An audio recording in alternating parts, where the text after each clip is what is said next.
All right, this is one final video of instruction for the website analysis. So we've gone over design elements. Let's take a closer look at the assignment itself. All right, first up is you choose a website that is somehow related to your particular topic. You will analyze, it says, 4 of the 6 design elements. So you don't have to write about all 6. Just pick out 4 that seem the most interesting. And it says here that this section should be at least 400 words, and each element you should write about at least 100 words. All right. Well, if you're talking about emphasis, these are some questions you might answer here. What objects or ideas does your site seem to emphasize? What leads you to this conclusion? Emphasis is often created through size, position. It can also be created through color or maybe like an action picture. What's the largest item on the page? What is your eye drawn to first as you look at the page? If you're talking about organization, you might ask yourself these things. What do you see as the main organizational scheme of the page? Is it horizontal, vertical, in boxes, central, or is it a combination? Hey, are columns or rows used? Do you find the page's organization easy to follow and user-friendly, or is it a pain in the butt? Think about the organization of the site as a whole. How does one get from page to page? Is it easy to navigate through? We talked about contrast. Hey, if you want to write about contrast, think about these things. Contrast might involve colors, size, styles, placement, shapes. It's also employed when graphics are made to be interactive. When something is made to stand out, contrast is present. So what stands out and how does it stand out? Is the contrast employed to help draw the viewer's attention to a certain element and to help viewers distinguish between items? Alignment. What types of alignments are utilized? We got left, right, center, or justified. And you might have, some variations within that. You might have like justified tabs, but within the tabs themselves, whatever's in the tab is left justified or something like that. Alignment, again, refers to text as well as the overall screen. Does it assist the reader in browsing the items on your page? Does it lead the viewer's eyes to move a certain way across the page? How so? What about proximity? How is space used on the page? Is there a bunch of white space? Are things super clumped together? Is every inch of the screen used? Do the text and images seem crowded and difficult to differentiate? Or are they spread out into organized groupings or spaced out in an odd manner? And then finally, unity.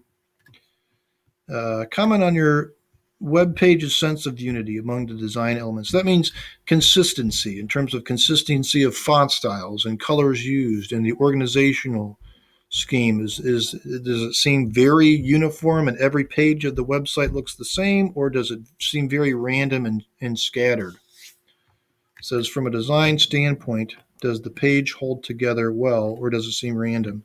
So you pick 4 of those 6. Again, for further reference, you can go back to the videos and the slideshow. Then you have to write about these 2 things, audience and purpose. Going back kind of the beginning of the year, talk a little bit about audience. You have to write 150 words at least about audience and 150 words at least about purpose.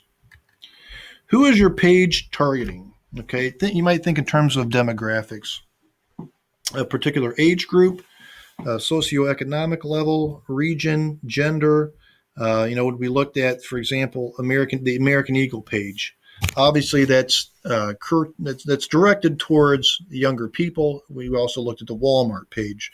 That is directed toward, really towards anybody. You think more, I'm thinking more middle-aged, older people, not necessarily teenagers. So because the audience is different, the organizational scheme is going to be different. The American Eagle website is very trendy. Walmart, not so trendy. It's more kind of just let's make this as useful and easy to use as possible.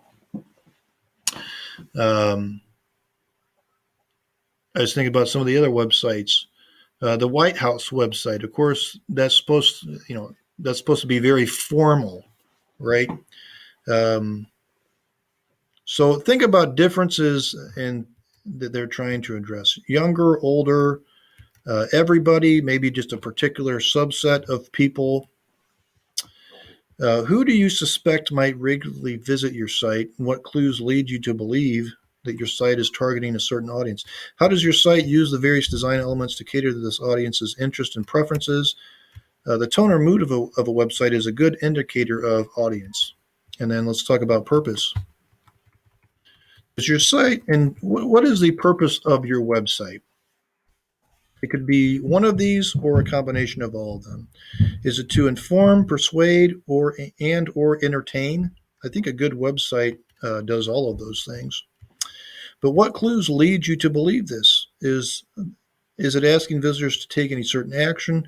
How are the various design elements used to accomplish this purpose, whether it's inform, persuade, entertain, or all of them?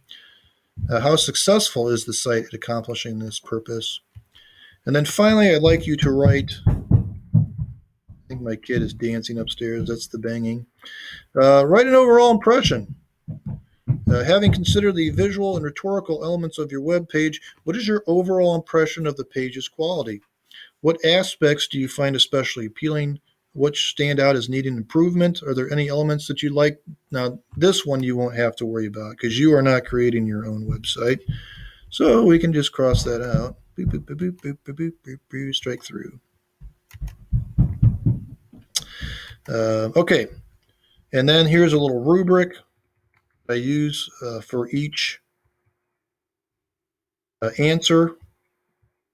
And basically, there are 7 answers. There's the 4 design elements. There we go.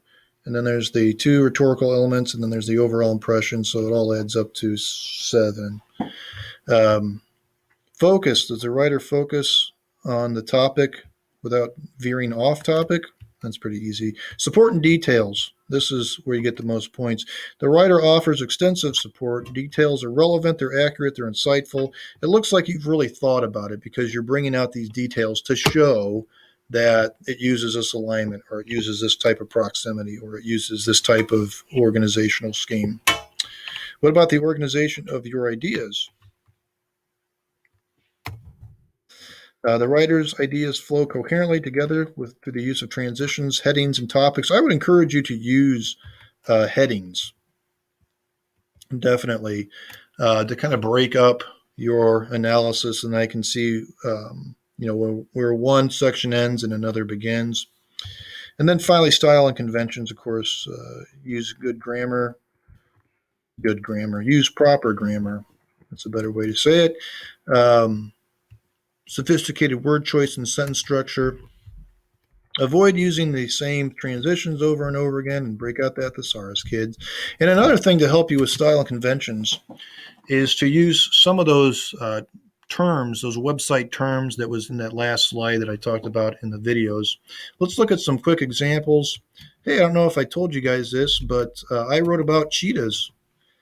And this was my paper. I'll put it up on Classroom for you, but here's what I want. At the top, all I really need is your name.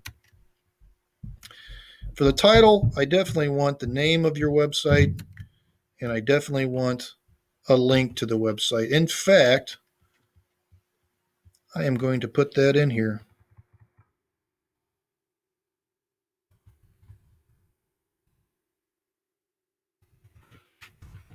Name of the website and a link is present. Is that right? Couldn't see what I was typing. My face was in the way. All right. So I wrote about the Cheetah Conservation Foundation. The website's cheetah.org. And you can see the way I broke mine up. I got design elements. Here's emphasis. Here's organization. I wrote a ton. Here's contrast and unity. Those are the 4 I chose to talk about. And I got rhetorical elements. I got audience and purpose. And then I've got my overall impression down here. We've already talked a lot about design elements. Let's talk about a little more about audience and purpose. This is the website, and I'm just going to kind of go through some audience purposey things. So first of all, who is the audience for this? Obviously, these are people that are interested in wildlife and nature, animal lovers, environmentalists. And what leads me to believe this? Well, why else would you be on a Cheetah Conservation Fund website? But as I look through the homepage, the Cheetah Conservation Fund turns 30. So you can look at a timeline there. Oh, some little cheetahs here. They're really emphasizing the cheetahs. Lots of cheetah pictures to make these animals look adorable and needing of your help. CCF Books purchased one of our books for all ages, including our comprehensive textbook, Cheetahs, Biology and Conservation, Biodiversity of the World. Now, that you could look at that in terms of audience. So this is really appealing to maybe even the scientific community. Like here's a textbook. Um, and I guess this is a separate textbook. I also know in terms of audience that they really do try and appeal to kids. Um, and they even have a little kids link up here. Let's just see what's there. And you can talk about purpose. I think the purpose of this website is they want to persuade you to help the cheetah, but it's also uh, there's a huge emphasis on learning and teaching. So as you look at kids, oh my gosh, Cheetah Facts, CCF Kids. There's different tabs. I don't know what those are. There's a fun video for you. I know that they sell T-shirts for kids and oh, Lucy walks dogs for cheetahs. Brothers join forces to sell lemonade for the cheetahs. Oh, that's so fun. Artist of the month. Look at those fun kids. Become a CCF kid. Okay. So a huge emphasis on kids learning about cheetahs. That's definitely part of the audience. Um, and if you're looking at tabs, um, I mean, they have like a whole resource library. Um, they're really appealing to. I mean, they've got scientific papers here. They're really appealing to, um, I don't know, kind of a high level of learning here. Lectures and presentations. This isn't. I mean, they really want you to know about the cheetah, and they're very about science and the biology of it and how to help. The purpose of the website, obviously, there's a donate button here. But then as you look, it's all about information here and kind of to update you on what they're doing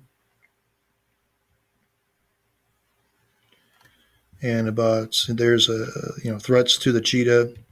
Here's some basic cheetah facts here. There's the cheetah's range.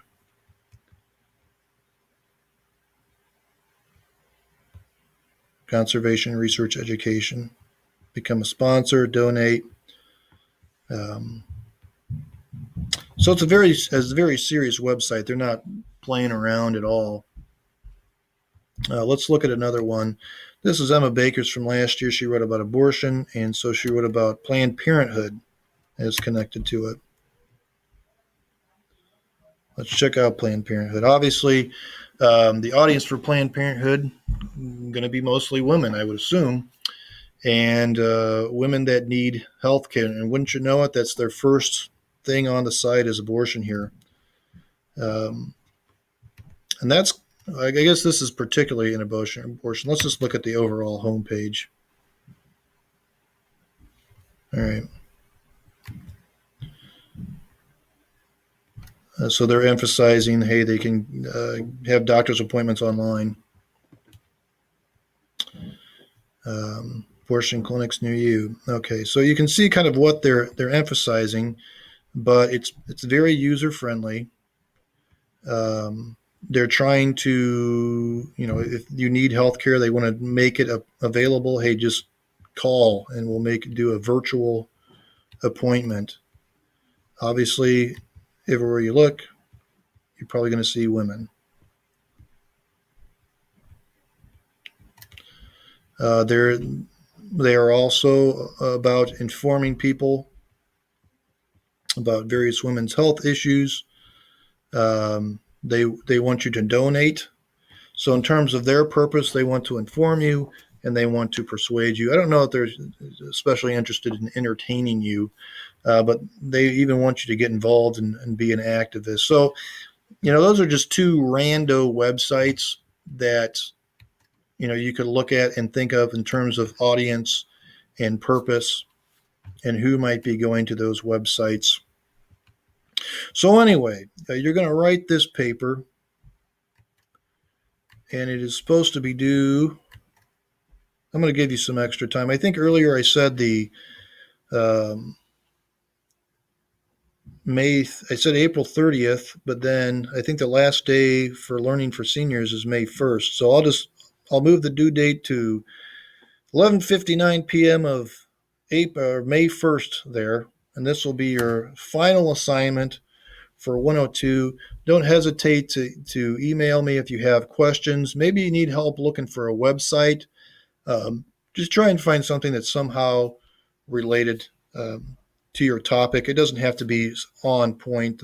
Some of you have topics where I'm not sure if you could find a website that's exactly on the very topic you're talking about, but maybe it's somehow related in some way. So if you have questions, let me know, and good luck.